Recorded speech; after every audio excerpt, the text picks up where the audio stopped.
Racking. Racking तो यही है, breaking the crust and removal of matting grass for providing aeration. ठीक है, एरिएशन के लिए करते हैं raking. Done twice once before, ये क्या है, रेन। ओके ओके, रेकिंग को 2 बार करते हैं, है ना। जो एरिएशन के लिए करेंगे, जो लॉन ग्रास होगी ना, जो काफ़ी ज़्यादा इकट्ठी हो गई हो, तो उसमें तो एक रेकिंग होती है, मतलब थोड़ा सा उसको, मतलब कैसे बताया, मतलब मुझे टर्म नहीं आ रही यार यूज़ करना, जैसे खोदते टाइप नहीं, हल्का हल्का ऊपर से रेकिंग कर देते हैं उसकी। ठीक है, 2 बार करते हैं, बारिश से पहले बारिश के बाद करते हैं, क्योंकि उस टाइम जो ज़मीन होती है ना, जो पानी भर के क्या हो जाता है, उसकी एरिएशन भी कम हो जाती है। ठीक है, पानी भरा होता है तो रेकिंग करते हैं ताकि प्रॉपर एरिएशन मिले। ठीक है, कई बार वाटर स्टैग्नेशन हो जाती है पार्क में। ठीक है, उसके बाद जब पानी सूख जाए उसके बाद रेकिंग कर देते हैं। रोलिंग, रोलिंग तो पता ही है, रोलर चलाओ जब आप ग्रास लगा दोगे, ये यूनिफॉर्म ग्रोथ को एनकरेज करता है। ठीक है, as it touches node at ground, heavy rolling at the beginning of rainy season followed by light rolling in the subsequent month. ठीक है, रोलिंग करते हैं, ये इतना डीप में पढ़ने की जरूरत नहीं है, ये याद रख लो। रेकिंग होती है, रोलिंग होती है, ये सब ऑपरेशन यूज़ करते हैं पार्क में। ठीक है, उसके बाद है स्वीपिंग। स्वीपिंग तो पता ही है यार, झाड़ू लगाएंगे जब जब हमने लॉन मोर, जैसे मोइंग कर दी हमने। ठीक है, मोइंग के बाद घास जो रहेगा ना, अगर उसको वहीं रखोगे तो आपको पूरा लॉन खराब कर देगा वो घास। ठीक है, इसलिए उसको झाड़ू मार के साइड में करना होता है। Removal of cut over grass. फिर स्क्रैपिंग है, ये दोनों एक ही जैसा है, रेकिंग और स्क्रैपिंग। इसमें भी वही होता है कि थोड़ा खुदाई हल्का फुल्का ऊपर से, मतलब उसको हिलाते हैं, हल्की सी खुदाई कर देते हैं ताकि टफनेस कम रहे उसकी लॉन की ना। फिर है जी, ये क्या लिखा है, डन एंड व्हेन रिक्वायर्ड, इसको रहने देते हैं अभी, इसका थिनिंग है, thinning. Okay, in rotary mower blade parallel to ground, ये ऐसे ही है लिखा मैंने कहीं मॉक टेस्ट से, कि रोटरी मोर होता है एक, उसमें पैरेलल ब्लेड होते हैं, इसको यूज़ करते हैं रोटरी मोर को ना। इरिगेशन, ये मैंने एसेंस के नोट बनाए हैं। Most agriculture sprinkler are slow rotation type के स्प्रिंकलर यूज़ करते हैं। पॉपअप स्प्रिंकलर इरिगेटिंग लॉन को, ये फॉरेन में यूज़ होते हैं। फर्स्ट कमर्शियल, ये इंपॉर्टेंट है, हाइड्रोसीडर यूएसए में इन्वेंट किया था 1950 में। Watering done in morning time, obviously morning में ही करेंगे।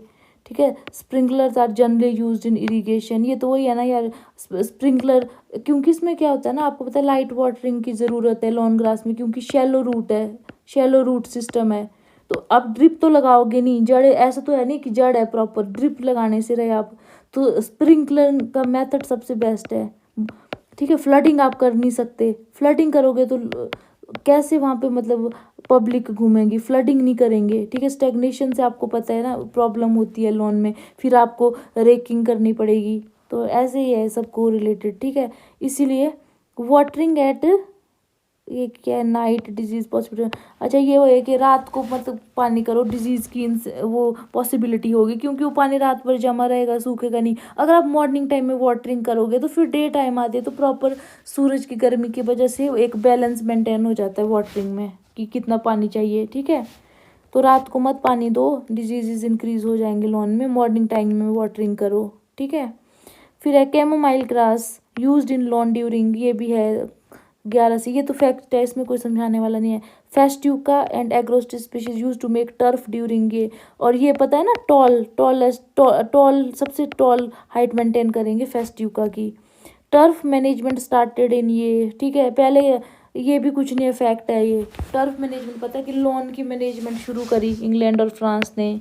First experiment in lawn grass किन्होंने किया था, जे बी ऑलकॉट यूएसए। वैसे ये क्वेश्चन इतने आएंगे नहीं, याद रहेंगे तो कर लेना, ये बढ़िया है। Lawn mower invented by Edwin Budding 1830 England में। ठीक है, ये देखो सिलेंडर टाइप का था ये ना, और रॉड टाइप का है, इस तरह का। वैसे यही है, नीचे भी सिलेंडर टाइप के ही ज़्यादा यूज देखे है। Lawn become integrated part of garden in early, ये लॉन का फीचर मुझे ये बताओ, किस गार्डन का इंपॉर्टेंट फीचर है लॉन, बताना मुझे। ठीक है, 3 है उसमें, लॉन, हर्बेशियस बॉर्डर, और एक याद नहीं आ रहा मुझे अभी। ठीक है, फिर है फर्टिलाइज़र। फर्टिलाइज़र तो यही है, देखो अगर आप पानी के साथ दोगे तो ये है वाटर सॉल्युबल फर्टिलाइजर दे सकते हैं। Spray urea at the rate 2-3 ग्राम पर लीटर। इसमें कोई कंसेप्ट नहीं है, ये तो सच में रट्टा ही है, खुद याद करना पड़ेगा। ये देखो, इसमें देखो ना, अगर आप कभी या तो आप मिक्सचर बना दो फर्टिलाइज़र में, ये जो मैंने डोज दी हुई है ना, कैन SSP और K2SO4 2:1:1, इसका मिक्सचर तैयार करना है आपने, ठीक है। इतना है 1500 ग्राम पर 30 मीटर स्क्वायर, या 1.5 kg, सेम ही है, 1.5 kg 30 मीटर स्क्वायर, ठीक है। इसका अगर आप मिक्सचर बना दोगे ना, उसके बाद आपने इसकी क्या करनी है, इसको स्प्रेड कर सकते हो आप। इसको अप्लाई करना है 2 बार, ठीक है, 2 बार अप्लाई करना है इस मिक्सचर को, फरवरी, मार्च और अगस्त, सितंबर। ये फर्टिलाइज़र है। और जो टॉप ड्रेसिंग है ना, वो कब करते हैं, ये बहुत इंपॉर्टेंट क्वेश्चन है और ये आया भी है। Top dressing is done February, March, late spring and early summer, ठीक है। टॉप ड्रेसिंग पता कैसे करते हैं आप, पता क्या करोगे, सबसे पहले ना गार्डन सॉइल लेंगे, उसमें सैंड, क्योंकि यार सब को रिलेटेड है। सैंड क्यों डालते हैं, ताकि उसका जो टेक्सचर है वो प्रॉपर मेंटेन हो, ज़्यादा हैवी ना हो जाए सॉइल। अगर हैवी सॉइल होगी तो एरिएशन प्रॉपर नहीं होगी, लॉन ग्रास मरेगी, तब आपको रेकिंग, स्कैल्पिंग, ये फालतू के ऑपरेशन करने पड़ेंगे। अगर सॉइल प्रॉपरली मेंटेन होगी ना, तो ये सब करने की ज़रूरत ही नहीं होती है। मोइंग करो, ठीक है, थोड़ा बहुत फर्टिलाइजर वगैरह स्प्रेड कर लो ताकि ग्रीनरी मेंटेन रहे। वैसे मोइंग करो, स्वीपिंग करो, इसी में मैनेज हो जाता है अच्छे से, ठीक है। इसमें सैंड डालो, लीफ मोल्ड डालो, ठीक है, पत्ते, उसके बाद बोन मील जो हड्डियों का होता है, चूरा, ठीक है। इससे टॉप ड्रेसिंग करनी है, ठीक है। इससे टॉप ड्रेसिंग करेंगे कब, फरवरी, मार्च, ठीक है। फरवरी, मार्च, लेट स्प्रिंग बोलो या अर्ली समर, ठीक है। तो ये है। अब फ्लोरिकल्चर में ना सच में बहुत कॉन्ट्राडिक्टरी होती है चीज़ें, ठीक है। कभी कभी समझ आ जाती है, कभी कभी अपने दिल को मनाना पड़ता है, ठीक है। क्योंकि आपके पास क्या होगा, ऑप्शंस होंगे, आपको एक सिलेक्ट करना पड़ेगा, ठीक है। उसमें से अगर आपको कोई ऑब्जेक्शन होगा, तो अगर आप ऑथेंटिक सोर्स से पढ़ोगे ना, तो आप ऑब्जेक्शन रेज भी कर सकते हो, ठीक है। कोई मुझे ऐसी बुक बता देना ना जिसमें कंट्राडिक्टरी ना हो स्टेटमेंट, बता देना, ठीक है। और मुझे कोई ऐसा टीचर भी बता देना जिसको मतलब सारे कॉन्ट्रडिक्शन मतलब वो कर सके, उसने या कोई ऐसा रिसर्च पेपर लिखा हो जो ऐसे बोल देंगे कि ऐसा नहीं ऐसा होगा, ठीक है। तो यार मैं तो ये मानती हूँ कि बहुत ज़्यादा प्रॉब्लम आती है मेरे को इसको पढ़ने में, कॉन्ट्राडिक्टरी है चीज़ें, बट फिर भी मैंने काफ़ी कुछ बहुत अच्छे से मतलब डीप स्टडी करके रेक्टिफाई किया था। क्योंकि मैं देखती थी ना, कहीं पे 10 सेंटीमीटर हाइट दी है, कहीं 5 सेंटीमीटर ऐसे हाइट दी है, तो फिर मैंने देखा कि 1/3 हाइट होनी चाहिए। अब हर प्लांट की हाइट अपने, अगर किसी की हाइट ज़्यादा है, ठीक है, तो उसका 1/3 भी तो ज़्यादा ही बनेगा।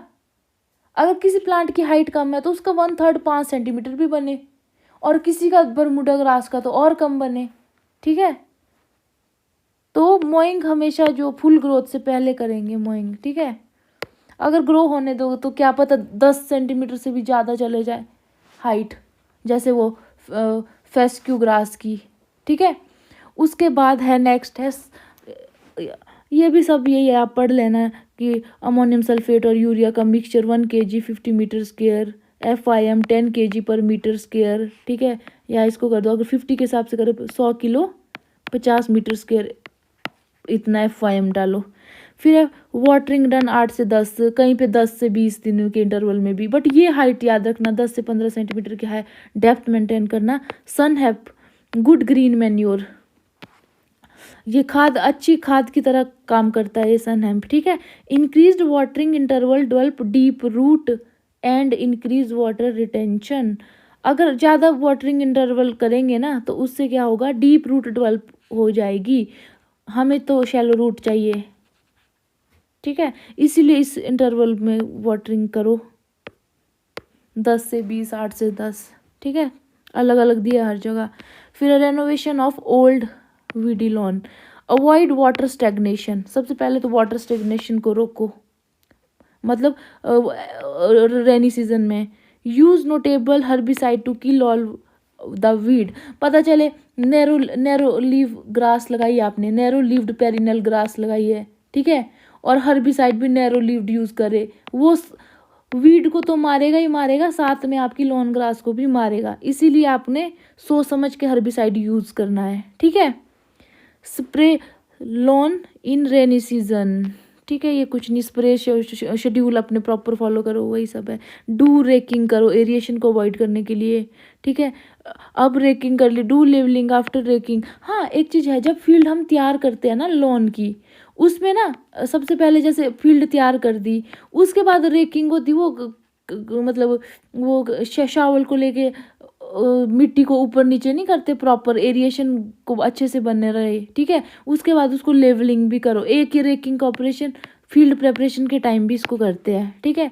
सॉइल टेस्टिंग करो, ऐड न्यूट्रिएंट्स, पीएच मेंटेनेंस पर, वही है कि सॉइल की टेस्टिंग करो प्रॉपर, उसका पीएच प्रॉपर है, जितना पीएच चाहिए 5 to 5.6, ठीक है। अगर पीएच कम है तो लाइम ऐड करो, अगर पीएच ज़्यादा है तो जिप्सम यूज़ करो, ठीक है।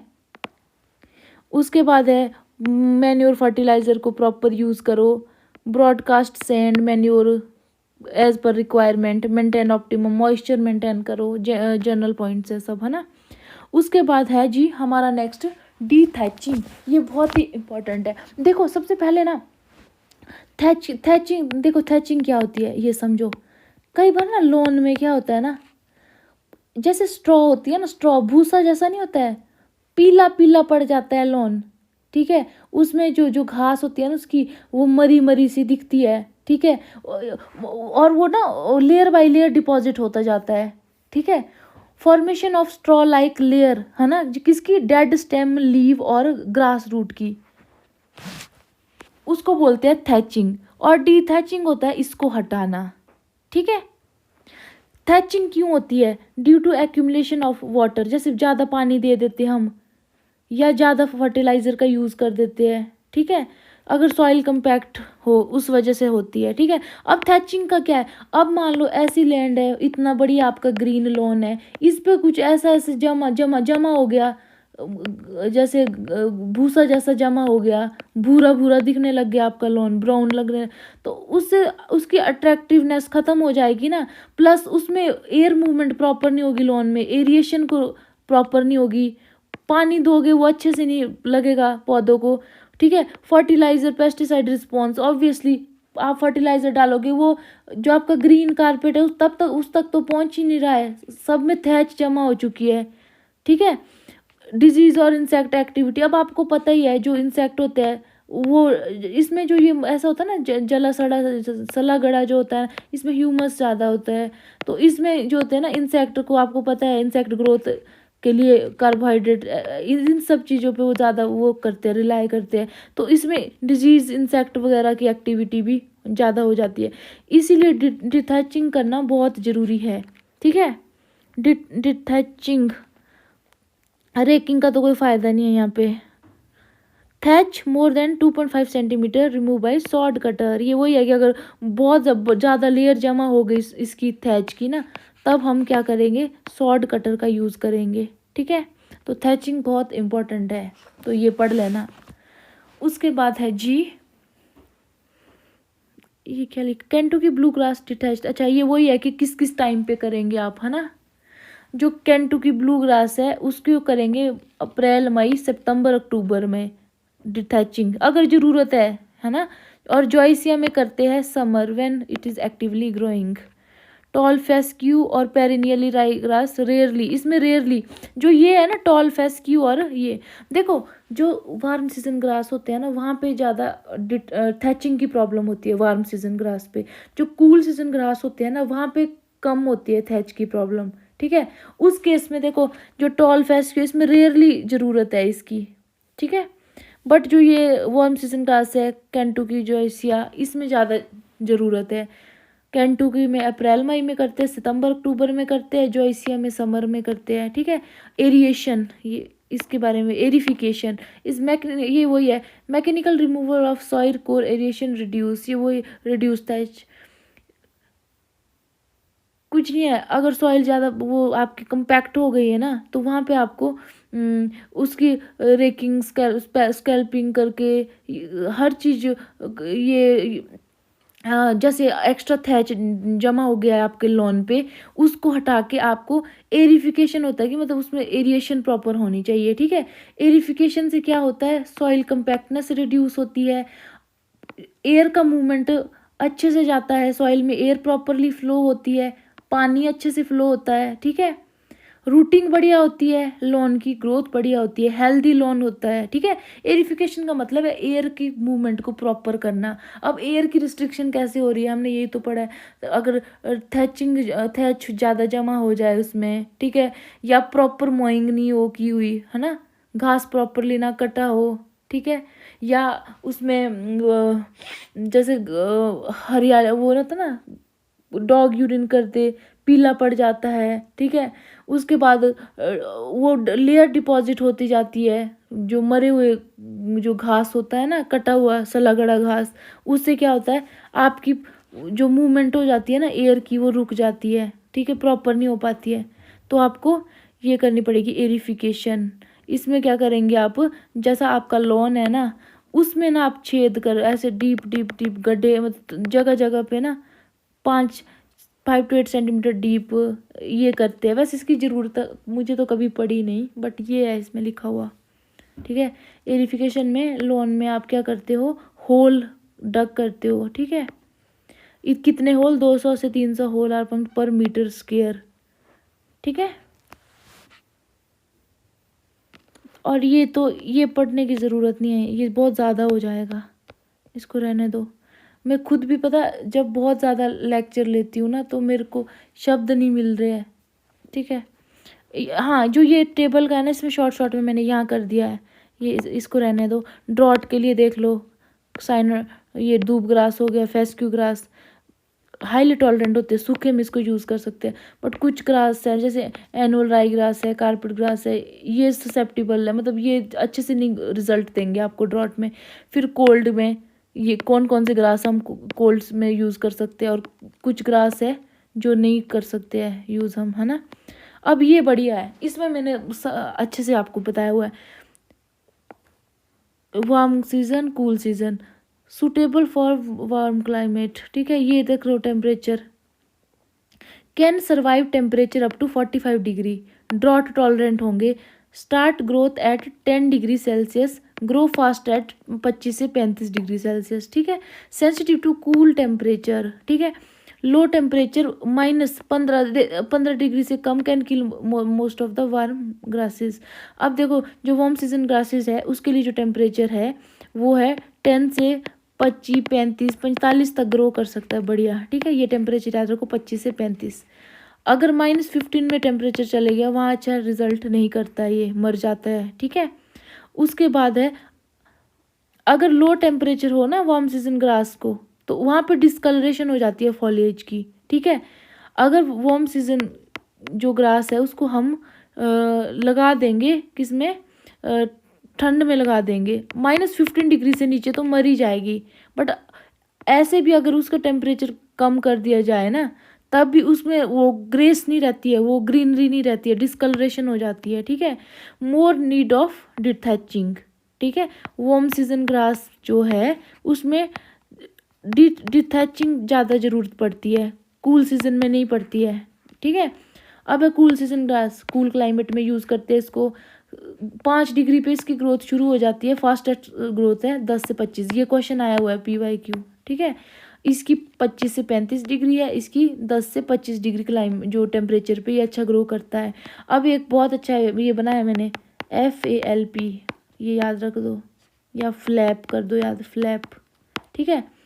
जो फेस्ट्यूका है, एग्रोस्टिस है, लोलियम है, पोआ स्पीशीज है, ये सब कूल सीजन है, कूल सीजन ग्रासेस है ये, ठीक है। पोआ स्पीशीज 3 तरह की मैंने पीछे आपको बताई थी, पोआ एनुआ, पोआ प्रेटेंस, पोआ ट्रिविलेंसिस, ठीक है। एग्रोस्टिस स्पीशीज हो गया, colonial bent grass, creeping bent grass, ठीक है। एग्रोस्टिस टेनुइस, एग्रोस्टिस पेलुस्ट्रिस, ठीक है। लोलियम ग्रास है, राई ग्रास, एनुअल राई ग्रास, पेरिन। ये पूरा पढ़ने की जरूरत नहीं, पीछे स्पीशीज भी सिर्फ याद रखो। लोलियम को राई ग्रास बोलते हैं, बेंट ग्रास को एग्रोस्टिस बोलते हैं, कैंटू की ब्लू ग्रास जो होगा वो पोआ स्पीशीज होगी, ठीक है। फेस्ट्यू का ये होगी टॉल फेस्क्यू, ये सब है ना। इन सब को कूल सीजन में ग्रो करते हैं, ठीक है। तो कूल सीजन ग्रास अब भूलना नहीं चाहिए, ठीक है। ये है इसका शॉर्ट में। रिटेन कलर, अगर आप बहुत ठंड में भी रख दोगे तब भी वो खूबसूरती इसकी मेंटेन रहेगी। और इसमें थैचिंग कम ज़रूरत होती है क्योंकि इसमें थैच डेवलपमेंट नहीं होती, इसलिए डीट लेस प्रॉब्लम ऑफ डीट थैचिंग, ठीक है। तो थैचिंग